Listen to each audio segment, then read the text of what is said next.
Black people. So good to see everybody, and I hope everybody's doing good. I hope you're doing well. And I am just making notes because today I want to talk about something that I think is an interesting topic, maybe a little sensitive for some people, but I think it's something that we want to think about and we want to be aware of. And if you want to know where I get my podcast topics from, I literally get them from God. I get them from God, and I say that because I go to sleep.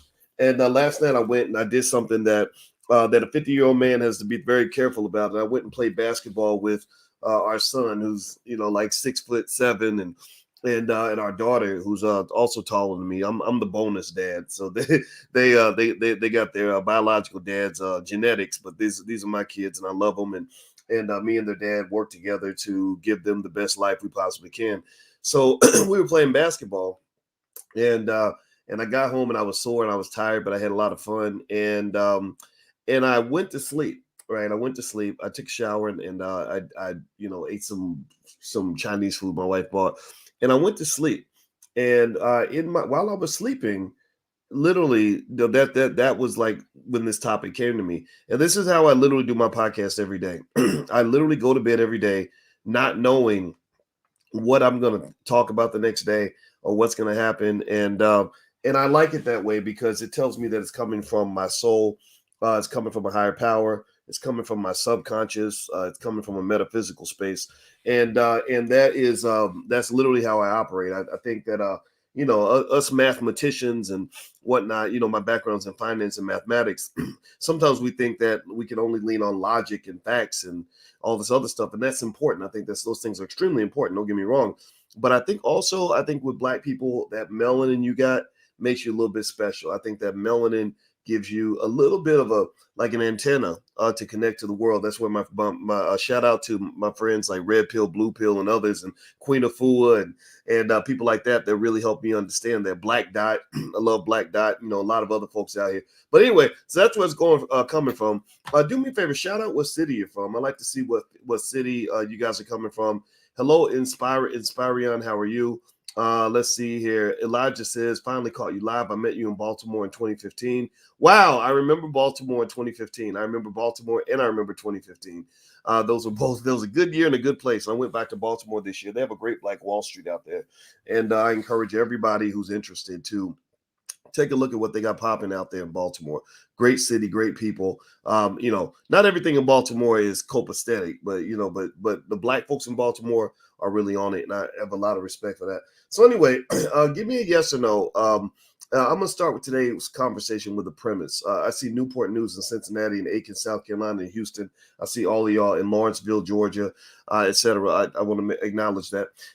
So how many of you, give me a yes or no, how many of you have wondered why Black people don't own a professional sports league?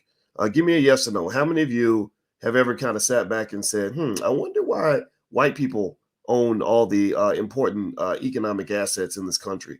How many of you have ever just kind of thought about it and said, maybe we could do better. Maybe we can own more. Maybe we can create more. Maybe we can, have more say in things like sports. And I asked you that question because I asked myself that question a lot. If you think about last night in the book club, which you can check out if you go to boycewatkins.com, the book club, you can join live sessions for free. We've been reading, and going through Black Labor, White Wealth by Dr. Claud Anderson, which you can, by the way, get a copy at powernomics.com. It's called Black Labor, White Wealth. And in Black Labor, White Wealth, Dr. Anderson talks about how Black labor has been the foundation of most of the wealth that exists in America, that literally your labor, your talent, your skill has literally been the thing that has helped people get rich and make money and things like that. And I know Ice Cube has a professional sports league. I'm friends with Ice Cube and the Big Three League. Shout out to the Big Three. I think the Big Three is a good start. But I really find it fascinating, just speaking on Ice Cube, now that I'm thinking about it, I find it fascinating that it seems like he's kind of the only one out there. He's kind of the Lone Ranger on this. And also, I don't know how much of a percentage Ice Cube owns and the Black community owns versus, these other outside investors, things like that. I'm not here to speak on his business. I don't know any of that. But here's the thing. I've always wondered about this because if you look at books like Black Labor, White Wealth, which you can actually find at Dr. Claud Anderson's website, powernomics.com, you'll find that a lot of the economic prowess of the United States was built on Black labor and Black talent. That Black people, without you, without your hard work, without your labor, without your ancestors, America could not be what it is right now, right? And what happens is that America is a country filled with traditions, lots of interesting traditions, and one of those traditions is that America still makes a big chunk of its wealth off the labor of Black people, and I think when you talk about professional athletes, you're really talking about people that that do well, they make money, but ultimately we know where the bulk of the wealth and the power come from. And so one of the things I've always talked about is and kind of brought up and thought about is think about people like this guy, Colin Kaepernick, who's a great man, who's a smart man. He's got a great show on Netflix. My wife and I watched every single episode of his Netflix series, and he did a great job telling his story. And I really liked hearing his story. But I really couldn't understand. I'm not gonna lie. This is no shade at all. But this is really a question I have. Is I did not understand the nature of the Colin Kaepernick labor dispute with the NFL. And I refer to it as a labor dispute because that's pretty much what it was. It was a labor dispute where an employee had a fight with his boss because his boss fired him because he took a stand on a personal issue. I'm not saying the NFL was right. I'm not saying the cap was right or wrong. I agree with the issue of police brutality. I don't know if police brutality has gone down since the protest occurred, but still, you can't knock him for trying.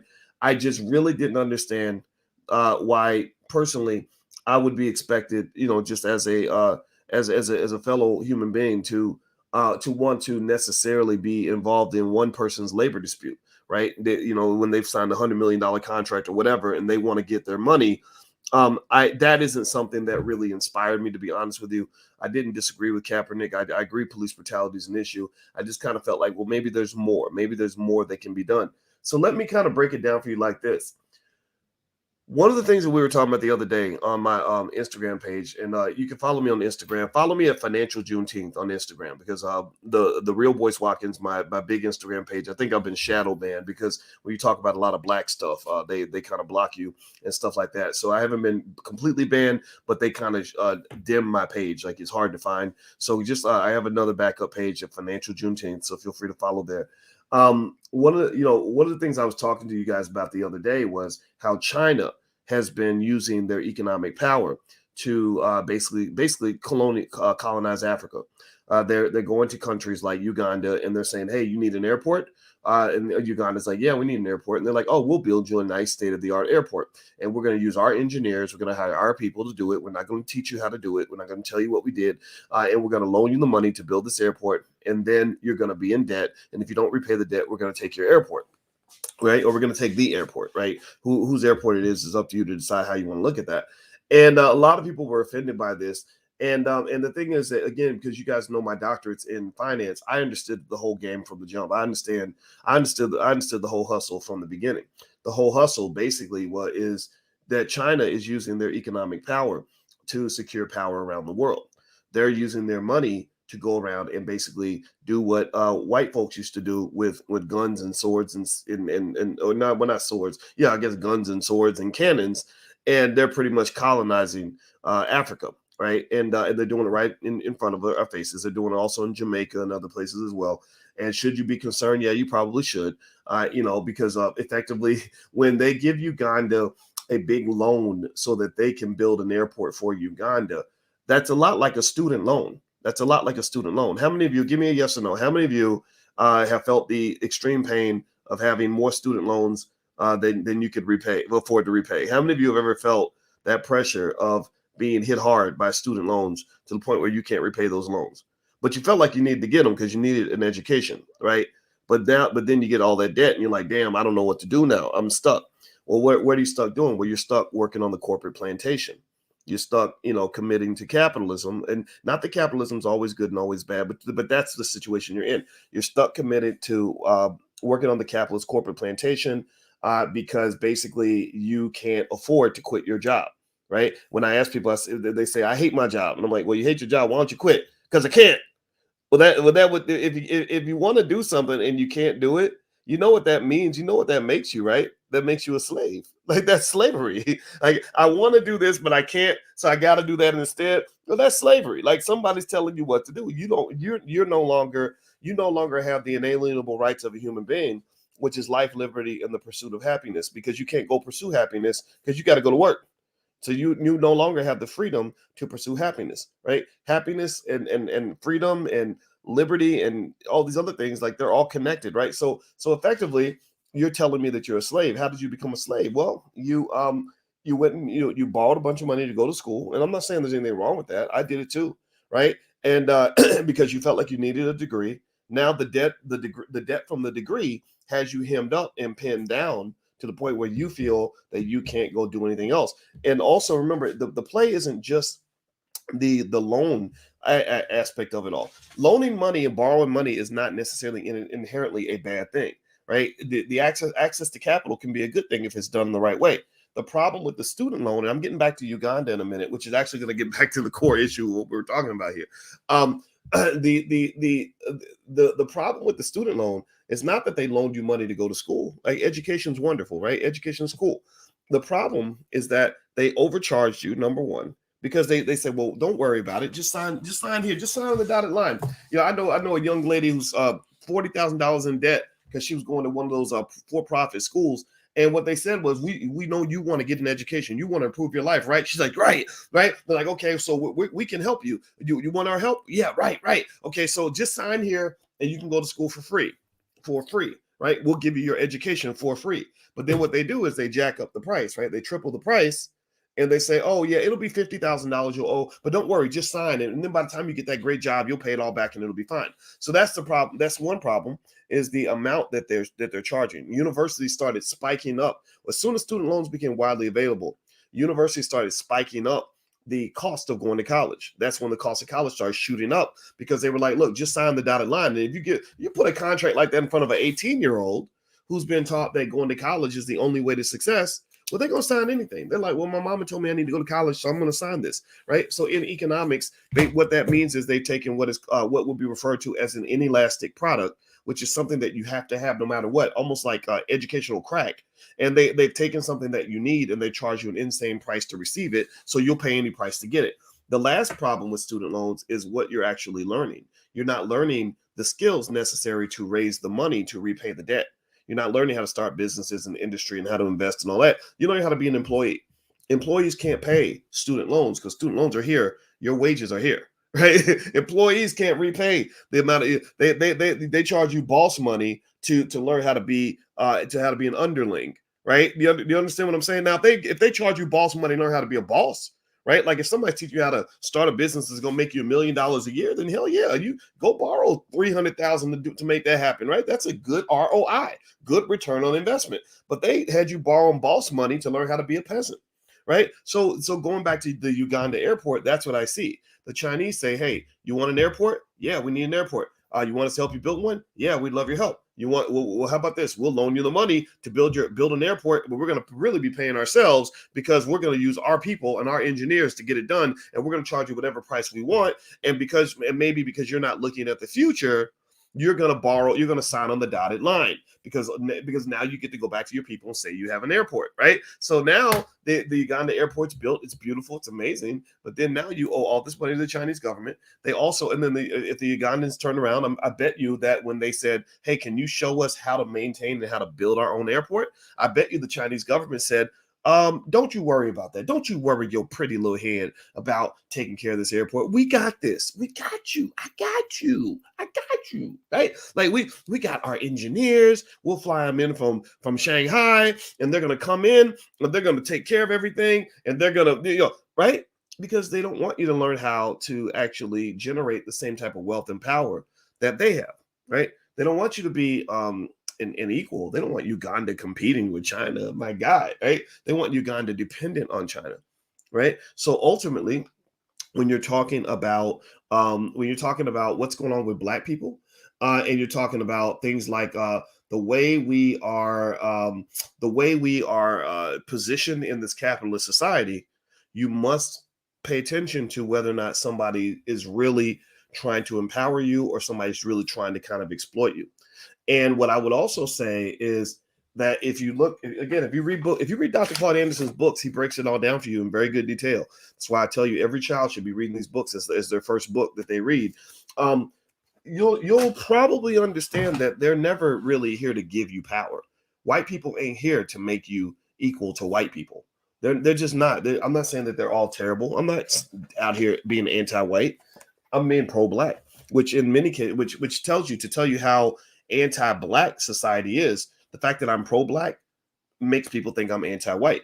It makes people think I'm bad. That's why Instagram shadow bans my Instagram page, because I just told you what I just told you. The things I just said literally are enough to get me shadow banned on Instagram. Do you follow what I'm saying? So black liberation, black love is a revolutionary act, right? Economic power is a revolutionary act. Bringing black people together is a revolutionary act. And I don't expect for 1 second that those who benefited from black division or black people being a day late and a dollar short, I don't expect any of those people to ever feel happy that somebody like me is talking to somebody like you.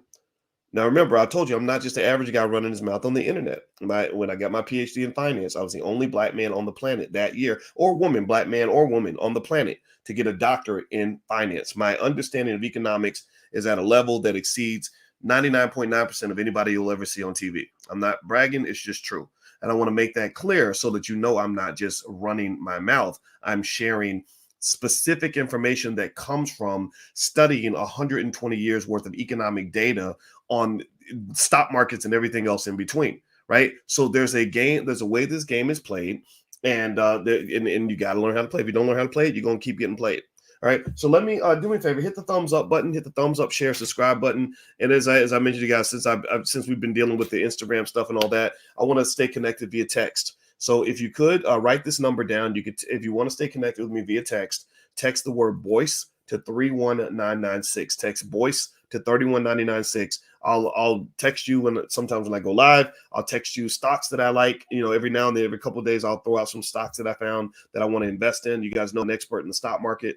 That's what my dissertation was on, and so it'll be beneficial to you. So feel free to sign up on the list. That way we stay connected. That way, in case they ever do come and shut me down, I'll have a way to get back in touch with you. Okay, we'll be able to stay connected. This is kind of our little grapevine. All right, so hit the thumbs up button. All right, so let's talk specifically about Kaepernick and the NFL. I had to kind of warm it up to kind of really make sure we understand the context of how the economic game is played and how you can avoid being played. So here's the deal.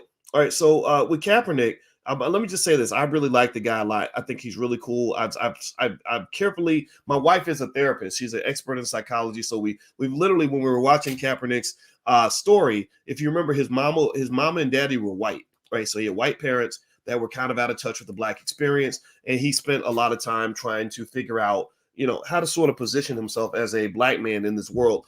And I think he did a great job with that. And one of the things I would offer is that I think that he's going to continue to evolve over time. And so this is not in any way a critique of him as a person.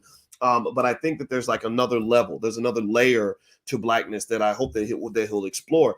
And because one of the things I think that's important for us to understand is that being black or supporting black doesn't just mean throwing up the black fist or just saying I'm a Marxist, I'm a communist, because there's a root to that. There's an origin to that. There's a reason why you have a lot of black people that will say anti-capitalism is always racist, and you got to be careful with statements like that, because black people need our business owners. We need wealth. We need some wealth. That doesn't mean we need to be capitalists, but it does mean that we need wealth, and we have to understand that wealth is connected to power. And also screaming and hollering and protesting only does so much. It doesn't mean it doesn't matter. It can be good for getting attention, but there's a point where somebody's got to write a check. In every revolution in the history of all mankind, somebody had to write a check to fight that damn revolution, right? Your celebrities aren't always willing to write the check. I think the community is willing to write the check, but I think also understanding all those dynamics is extremely important in this whole process. So when I saw Colin Kaepernick going through it with the NFL, because he did the righteous thing. He stood up and got on the knee and said, I'm going to keep getting on one knee until we address police brutality. I thought that's great. I love it. It's wonderful. But then I said, okay, this dude's going to get fired. And the reason he's going to get fired is because one of the rules of life is that you can't go into another man's house and then think you're going to make the rules. When you just can't. It doesn't work that way. In the house of Boyce Watkins, if you come in my house, my rules will apply. You might be right. It don't matter. Power is its own type of right. Power is, you remember when you were little and anybody ever argue with their mother like I used to? I used to argue with my mama in the car all the time. And the thing was, I was pretty smart. So sometimes I would win the damn argument. And my mother would get pissed. Anybody have an argument with your mama and then you start winning? And then mama's getting mad. She's getting like face getting red, flustered and shit because she thought she thought she could outsmart you because you were 10. And then you start winning the argument. Well, eventually your mother's and you're like, well, mama, why can't I go to the mall today? And she's like, because I said so. She just ends the argument by saying, because I said so. And that's her way, in my view, of basically saying, I'm through playing this game with you. I gave you the illusion that this was a fair debate. I gave you the illusion that we were equals for a very short period of time. I gave you the illusion that if you win this debate with me and you come with more facts than I have, that I'm going to hear your point of view. But at the end of the day, I make the rules up in this bitch. Period. That's it. I'm the boss. You do what the boss says. I'm not going to argue with you no more. Right. And that's kind of what white folks do to black people. They give you this illusion that if you keep trying hard enough, that one day you'll achieve this magical thing that they write about in fairy tales called equality. Right? It's like a Snow White story. Like, well, one day we want equality where little black boys and little white girls can hold hands and sing "We Shall Overcome" together and go to church together, and everybody can love each other. And some of y'all believe in that. It was a bedtime story they told you when you were little. Once upon a time, there was a civil rights leader named Martin Luther King, and he led black people to go and march and get their asses beat so they could go shop at the white man's mall and give him all their money. Right? No disrespect to Dr. King. I love Dr. King, but come on now. I'm not going to get beat up for the right to give you my money. I'm sorry. You beat me up. Maybe you can I don't even know if I'd let you beat me up if you were giving me money. So but then again, I'm a little weird like that. That's why I couldn't understand pledging a fraternity or sorority. No disrespect. I'm dissing people that did that. But when they came to me and they said, "Hey, you want to be a Kappa?" I was like, "Sure." I like those. Those are cool canes. I like that red. And I was like, so what I got to do? Well, they're like, okay, first you got to pay us $700. And then for 6 weeks, we get to torture you and beat your ass. Well, that don't sound like a very good deal. What do I get in exchange? Well, you get to wear the same colors and you get to be our friend. And I was like, but first of all, fuck you. And second of all, aren't we already friends? Like, why do I need to give you my money and let you beat me up so I can be your friend? I didn't understand it. I'm not gonna lie. I'm not making fun of anybody in here that's Greek. I promise you. I'm just gonna say it didn't make sense to me in my 19-year-old brain. I was like, man, I work hard for my money. I'm not gonna give you $700. But maybe for the kids like whose parents would send the money, maybe that was easy for them. I had to work for my money. I had a baby when I was a freshman in college, and I worked a full-time job as a freshman in college. So my money was important to me. I wasn't gonna give you my money to give you the right to come into my room at 2 a.m. and beat my ass. That didn't make sense to me. I'm not gonna lie. So I think about that when I think about that whole civil rights movement that we're so proud of, where it's like we would go and sit at a lunch counter and say, "I want a cup of coffee, please." And the white people say, "We don't serve Negroes here." And then they would just sit there, and next thing you know, the police would say, "Son, you gotta go, you gotta leave. No Negroes in here." And then you're like, "I would like a donut with my coffee." So you put another dollar on the table. And then next thing you know, the police try to pull you away. And then next thing you know, somebody's getting hit upside the head with a billy club. And then somehow we've concluded that that's a righteous exercise.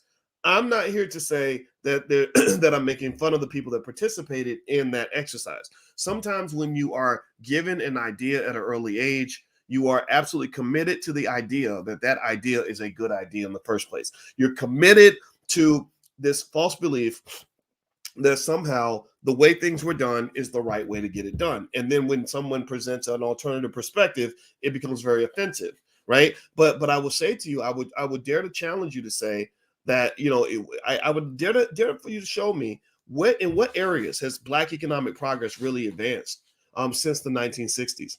Because remember, when you get to this topic of owning a Black or having Black owned sports leagues, remember you had the Negro leagues. You have the Negro leagues. The NFL, I think right now, if you add up the economic value of all the NFL teams put together, the Dallas Cowboys are the most expensive or highest value franchise at about 6.5 billion. The Buffalo Bills, if I'm not mistaken, are the cheapest franchise that you can buy in the NFL. They sell for about 2.2 billion. And if you add up the value of all the franchises in the NFL, you're probably going to get a combined value of maybe 70 or 80 billion dollars, something like that.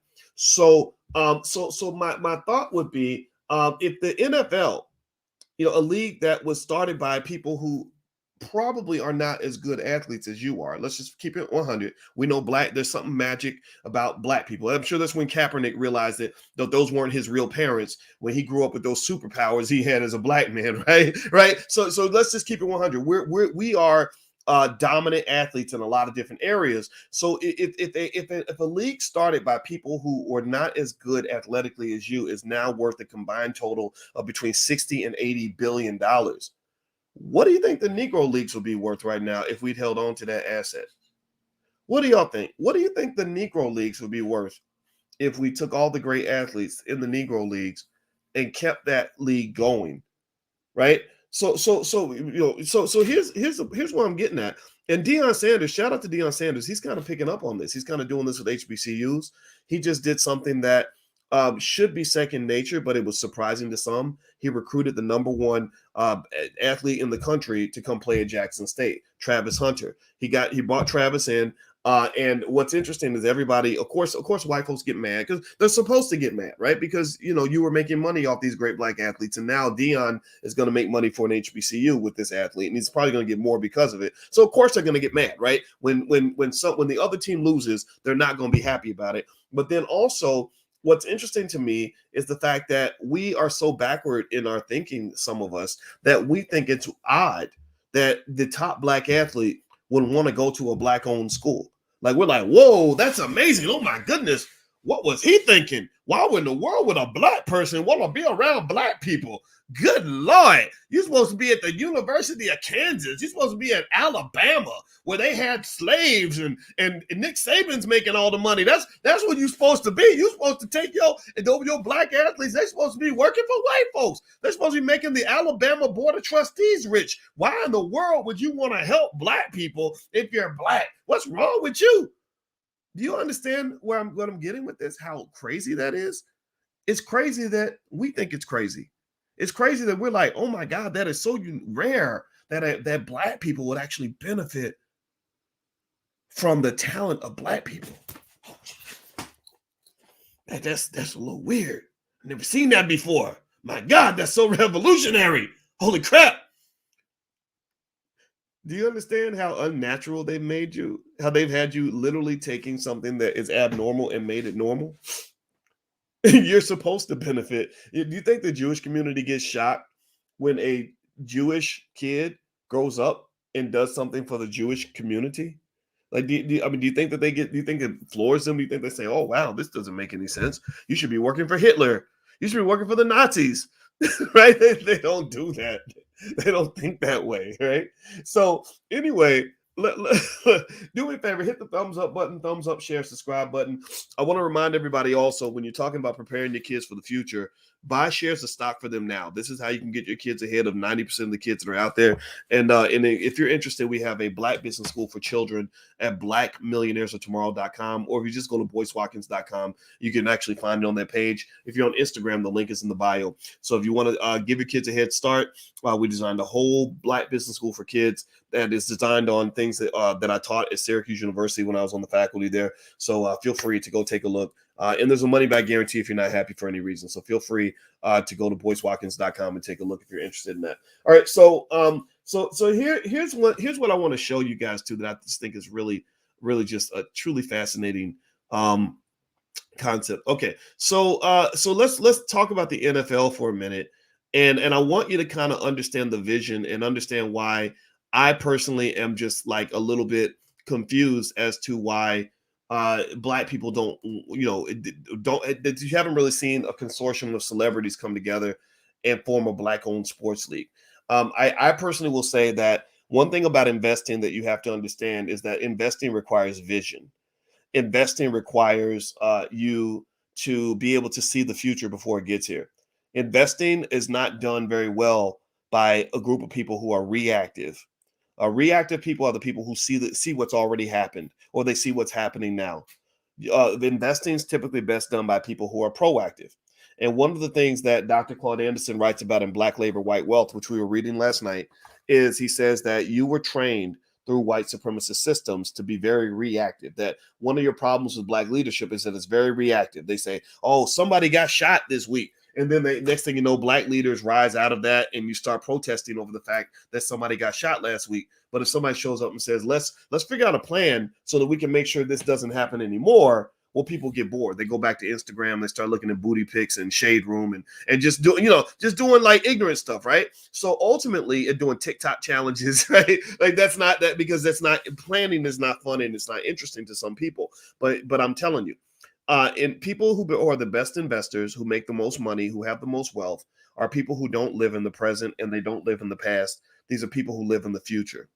So if you want to teach your kids to be ahead of the curve 20, 30 years from now, teach them how to live in the future. That means that if your child is 4, I need you to practice looking at your 4-year-old as a 34-year-old. And then I want you to say, what does a 34-year-old need in his life in order to be successful? Well, a 34-year-old man, he's going to need some money. If he's broke, then he's going to be a joke. If he can't get out here and get bread, then he's going to end up with somebody's toe on his head, right? If he can't go out here and figure out how to make something happen, then he will not get respect from anyone, anywhere, at any time. And that's just the reality of the life we live. So if I got a 4-year-old son, I'm going to teach my son to be smart and strategic.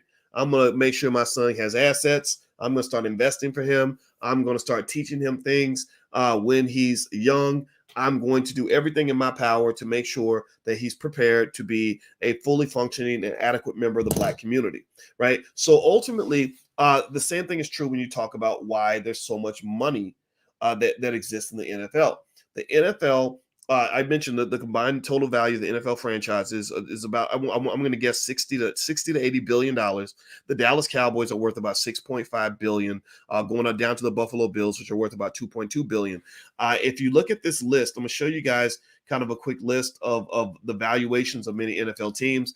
And then I want you to kind of understand how visionary investing is what allowed these teams to have so much wealth and so much money and so much status. So you see the Cowboys at the top, 6.5 billion. New England Patriots are worth 5 billion. New York Giants, and with their terrible team, are worth 4.8 billion. The LA Rams, 4.8 billion. Washington Football Team, another terrible team, 4.2 billion. 49ers, over 4 billion. So you got several NFL franchises worth over 4 billion. You scroll down, you got the Seahawks worth 3.5 billion. The Green Bay Packers worth 3.475 billion. So here's a little Negro trivia for y'all right quick. When we talk about owning a sports league and how vision makes a difference, being able to live in the future and see the future makes a difference. How much do you think it costs? You see the Green Bay Packers are worth what, $3.475 billion. How much did it cost to buy the Green Bay Packers? Can anybody guess in the chat? What was the original cost of the Green Bay Packers? Somebody give me the original cost of buying the Green Bay Packers that are worth $3.5 billion.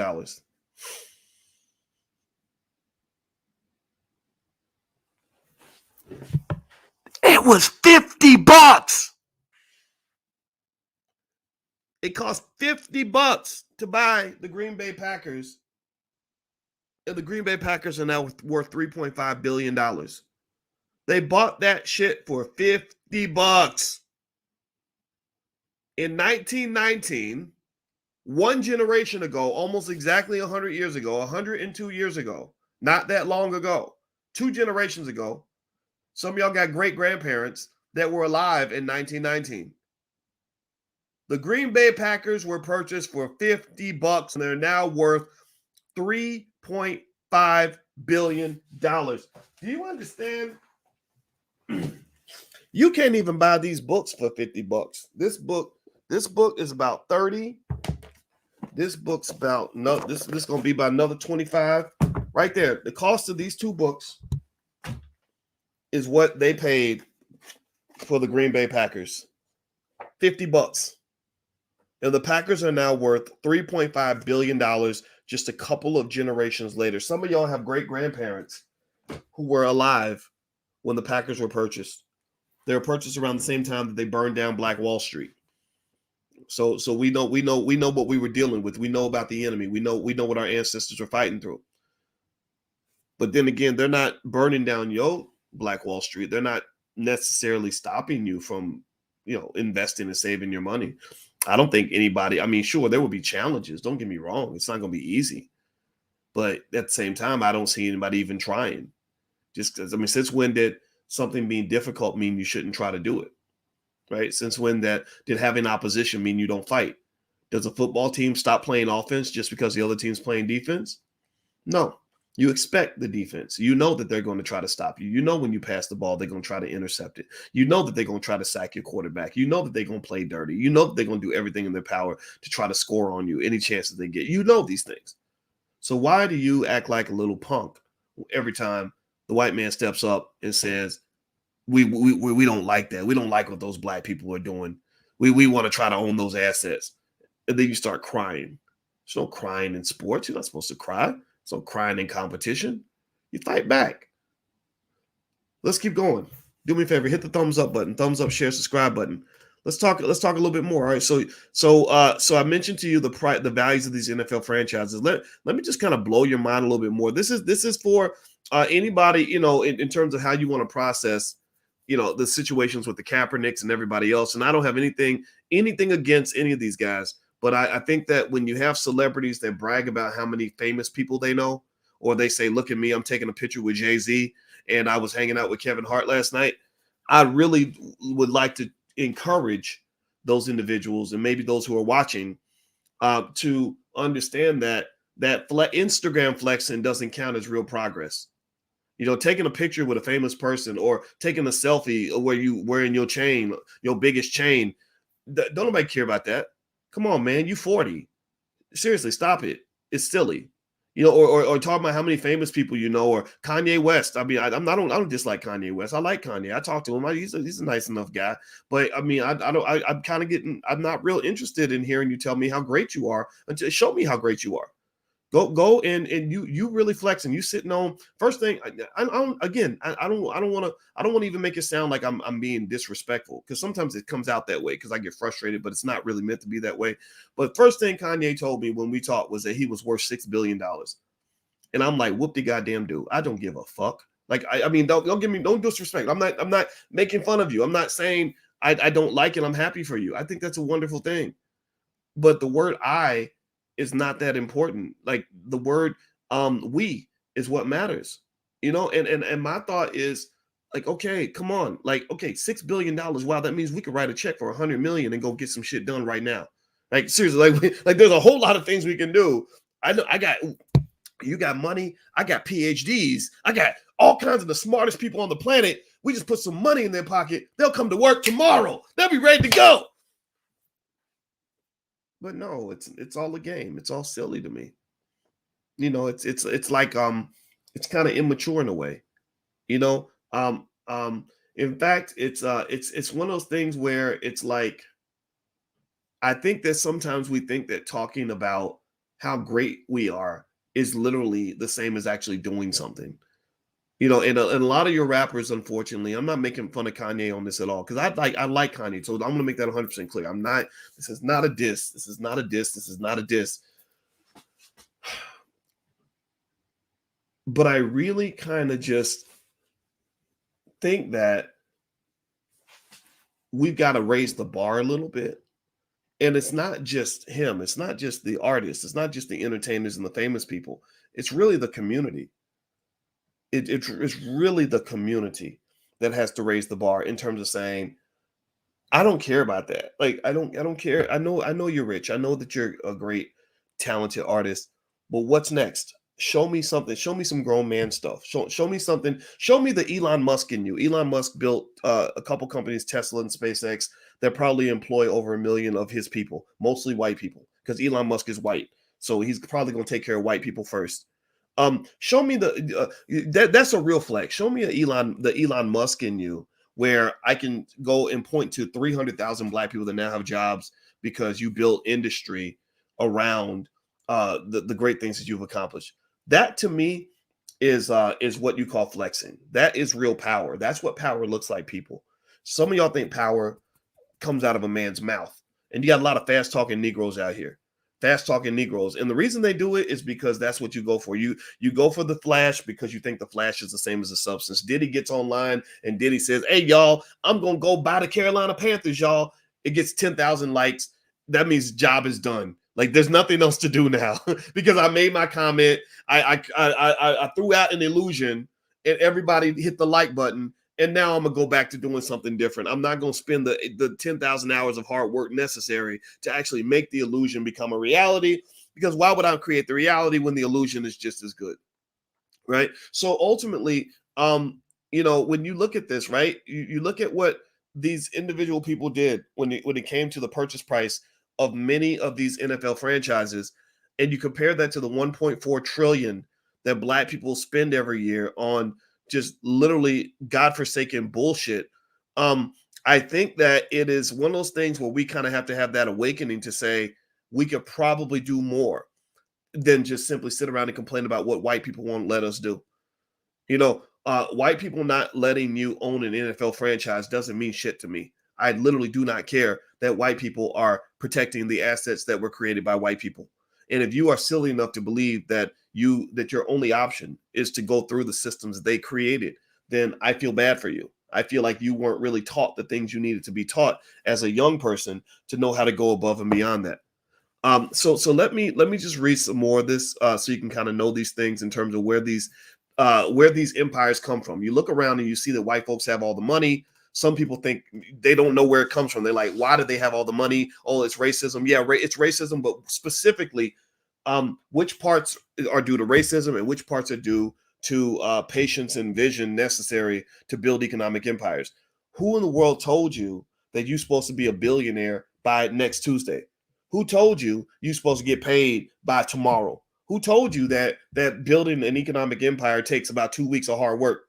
Like, seriously, I mean, you learn that by watching some rapper get a record deal where he got 50 million and now he's got the biggest chain, and you think somehow that that's success.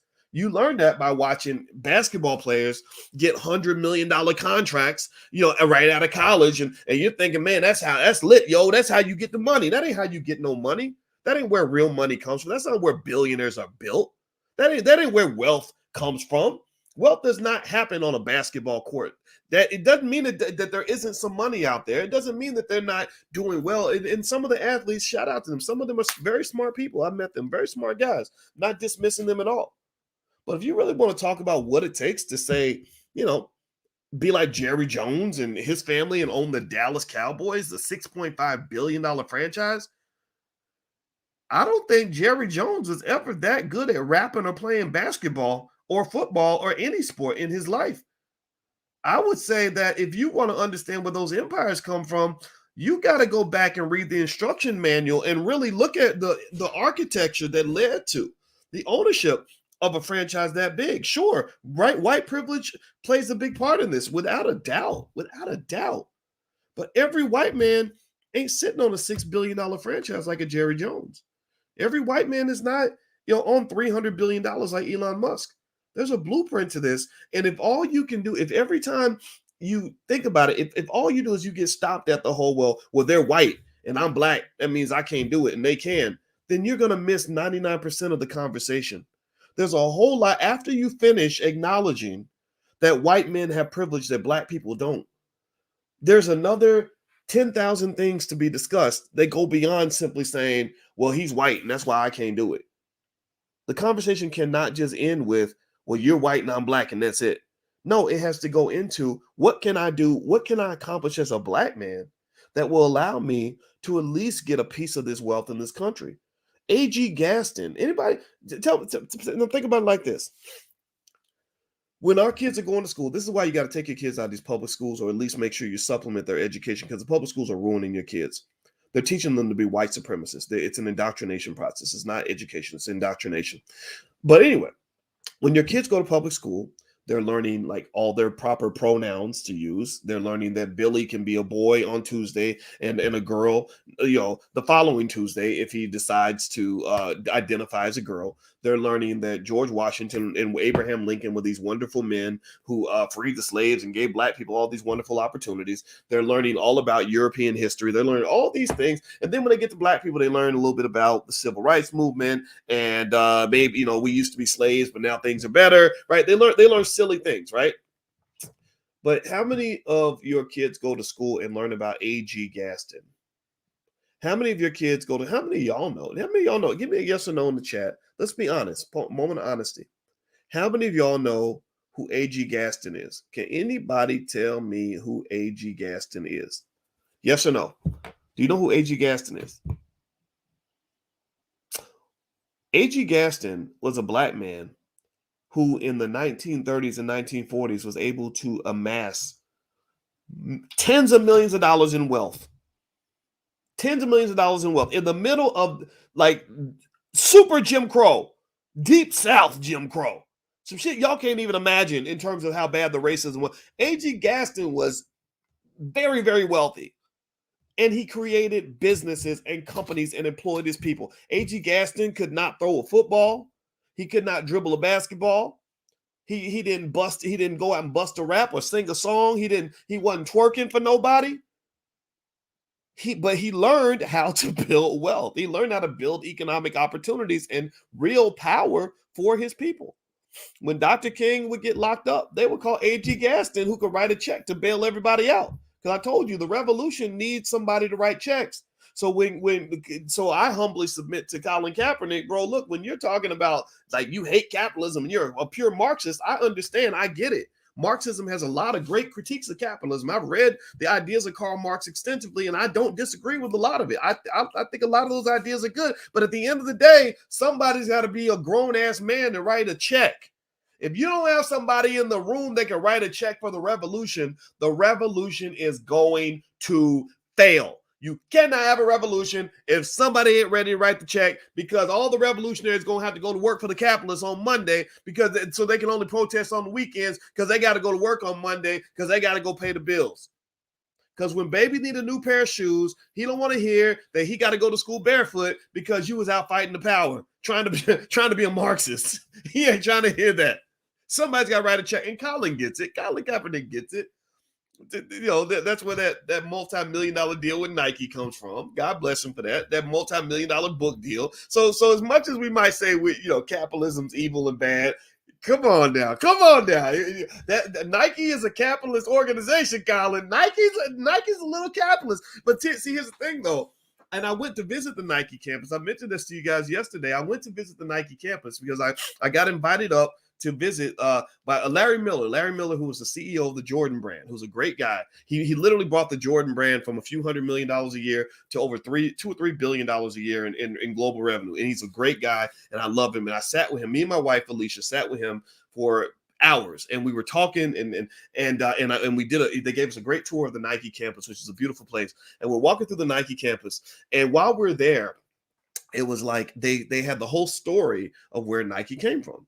They told the whole story of Phil Knight and how Phil Knight would make these in the 1960s and 70s would make track shoes in the back of his raggedy ass van with a waffle iron, right? He would literally make like these track shoes with a waffle iron out of the back of his van. And that grew into Nike, which is now worth $250 billion. Everybody wears Nikes. How many of y'all got kids that wear Jordans? How many of y'all got children? They're like, Mommy, I want the newest Jordans next year, right? Anybody got kids that wear Jordans? Because all my kids wear Jordans, right? I got a pair of Jordans. And I'm sitting there, I'm freaked out about this, right? Because I remember when the first pairs of Jordans came out when I was in middle school. And I'm like, wow, we were wearing those shoes when I was in middle school, and they're still wearing them now. That's marketing for your ass. That's so impressive, right? So here's the deal. When you look at this mammoth corporation, Nike, which has this global influence, is worth $250 billion, how many of you sit down and actually go to the root of that and study where that came from? See, that's the thing. Everybody's into looking flashy and looking good, but not understanding the hard work necessary to actually getting to the place where you actually are good, Right. So everybody is excited to, if I tell you that some athlete signed $100 million contract with Nike, you're like, yo, that's lit, yo. He Instagram flexing. Look at my chain. I'm signed with Nike. I'm signed with Jordan. Blah, blah, blah, right. And you get caught up in that. You get caught up in that flash of all that. But the thing is, ain't none of these flashy Negroes that are sitting on Instagram flexing, that none of these people are willing to go and sit in the back of a raggedy van and make track shoes with a waffle iron. Right? Because that ain't lit. That's not cool. That's not, there's no TikTok challenge that called the waffle iron challenge, where we literally have raggedy businesses where we're sitting in the back of a raggedy van making track shoes with a waffle iron. That's not, nobody looks at that. A lot of women don't look at that and say, oh, that's going to be the next billionaire. I want to get attached to that. I want to get in the back of his raggedy van with him and make track shoes with a waffle iron because I believe in that black man. No, you want that flashy dude who's running around talking about how he's the greatest this and I'm the greatest that, and look at my Bentley, look at my Benz, look at my, that's what you want. That's what people see. That's what people adore. But you don't have any interest in the origin story. You enjoy eating the fruit, but don't have enough energy to actually want to know how to plant the seed that grew the tree that actually bred the fruit that you're eating. Because the fruit is sweet. Planting the tree, that's boring. That's for suckers. That's lame. That's not interesting to me.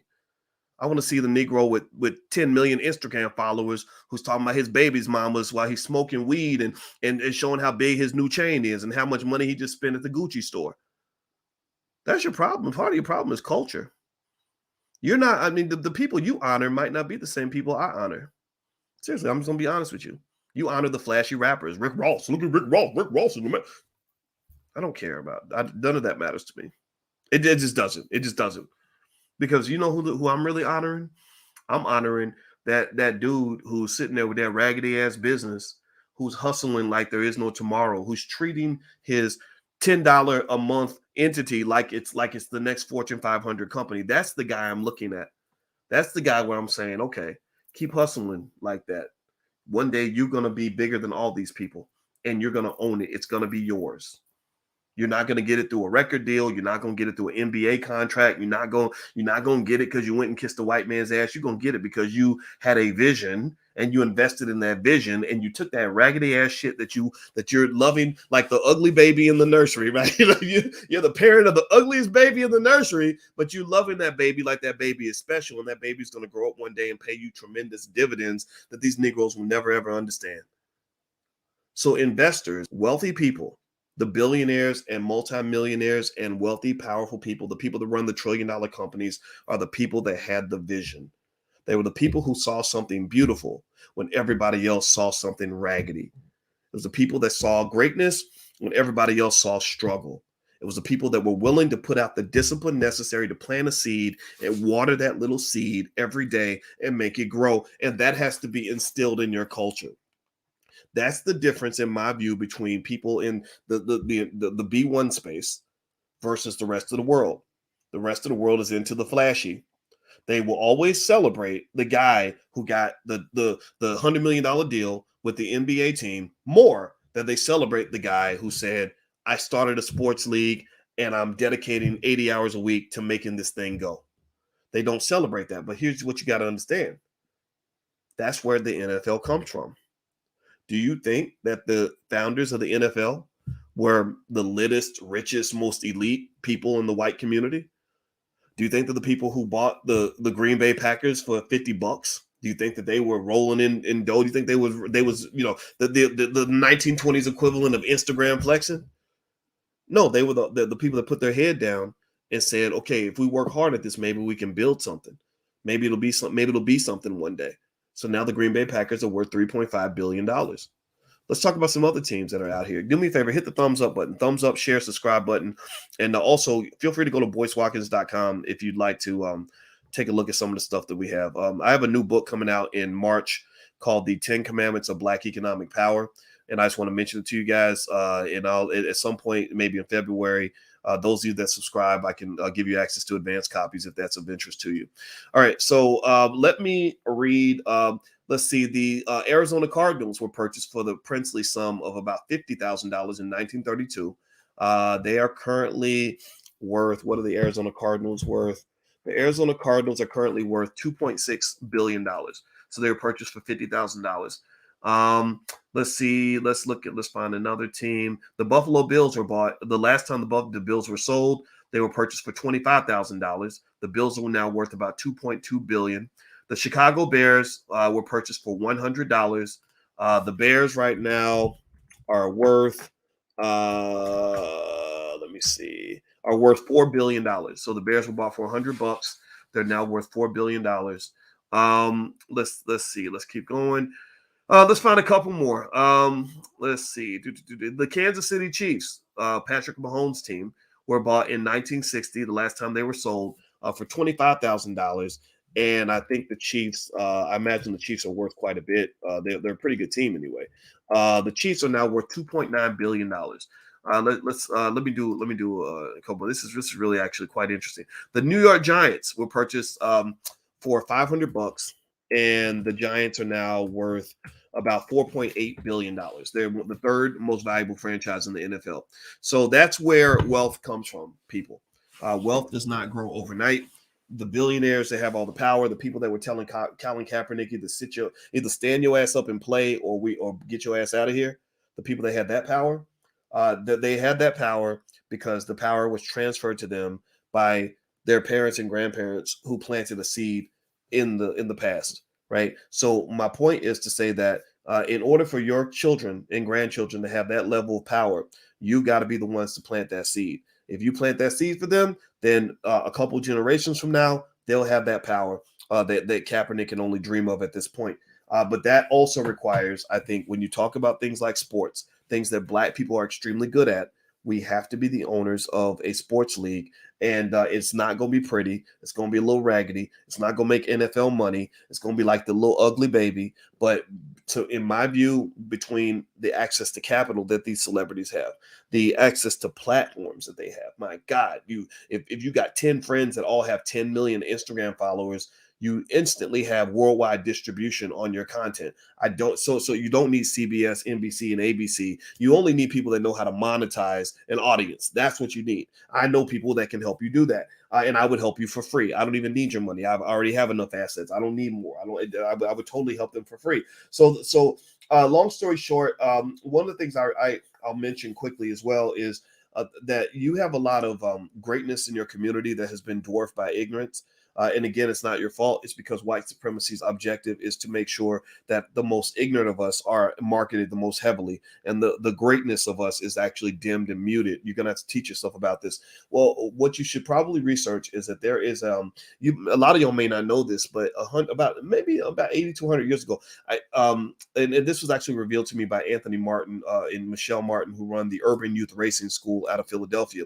So I went to visit the Urban Youth Racing School in Philadelphia, which is an extraordinary place.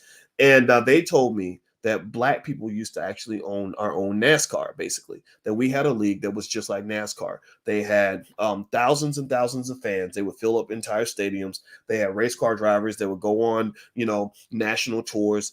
They made lots of money. They had celebrities and businesses that came out of this racing league. The celebrities had groupies and all this stuff, right? Like literally everything that you have with a professional sports league, Black people actually own that, right? And so this league died for similar reasons, right? You found out you can get closer to white folks. You found out you could actually join what they were doing, and because the self-esteem was so low, we wanted to go over there as opposed to realizing the value of what we had over here. So that's something that you may want to look into. That Black people have actually done a lot of great things in the past, and what I would say to you is that, and some of the things you're doing right now are great things, but what I would encourage you to understand is that the things that are going to be remembered 50 to 100 years from now are not the flashy things. The flashy things are not going to really matter that much. What's going to really matter are the little things that you're not even paying attention to that are going to eventually grow into big things, that are going to grow into your billion-dollar empires. But you have to have that mindset. Wealth builders are visionaries. If you cannot see the future, if your ability to see the future is dwarfed by what you're seeing in the here and now, then you'll never be able to build any wealth, because wealth is not something that is created in the here and now. It is when you plant a seed and you prepare for the future. Those who prepare for the future tend to have the most wealth. So make sure that you're always forward thinking and proactive and not backward thinking and reactive, because we have a lot of backward thinking people out here, because backward thinking is heavily promoted in our community because they want you to stay broke. They want you to stay struggling. They want you to stay at the bottom. But that's their job. That's what a white supremacist does. They're going to protect their system. But what I want you to do is create your own system. Okay. So I hope that you're hearing what I'm saying. I hope it was taken in the right spirit. I spoke about Colin Kaepernick and not because I'm picking on him. I like the guy a lot. If we ever talked, I'm sure we'd have a great conversation because I respect him. But I think that at the same time, we've got to realize that there's another level to this stuff. And if you're trying the same thing over and over again and you're not making progress and you're not seeing significant progress in the quality of life of millions of people in your community, then that probably means you're missing a component. And the component that we're probably missing is aggregate wealth, not individual celebrity wealth. We got plenty of celebrities signing record deals and NBA contracts. That's always going to be there. But the question is, what's happening aggregately with the community? Is there an entity anywhere you can point to that is run and controlled by us that can employ 10,000, 20,000, 30,000 Black people?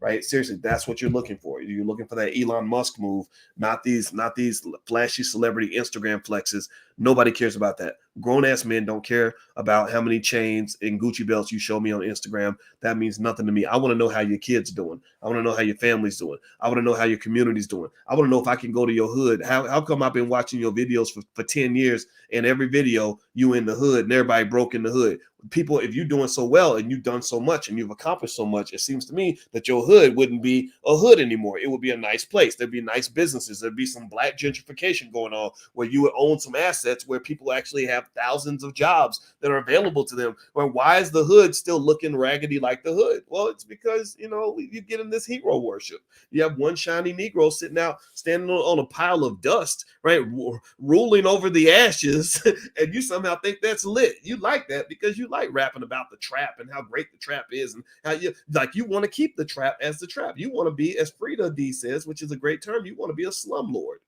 Stop being a damn slumlord.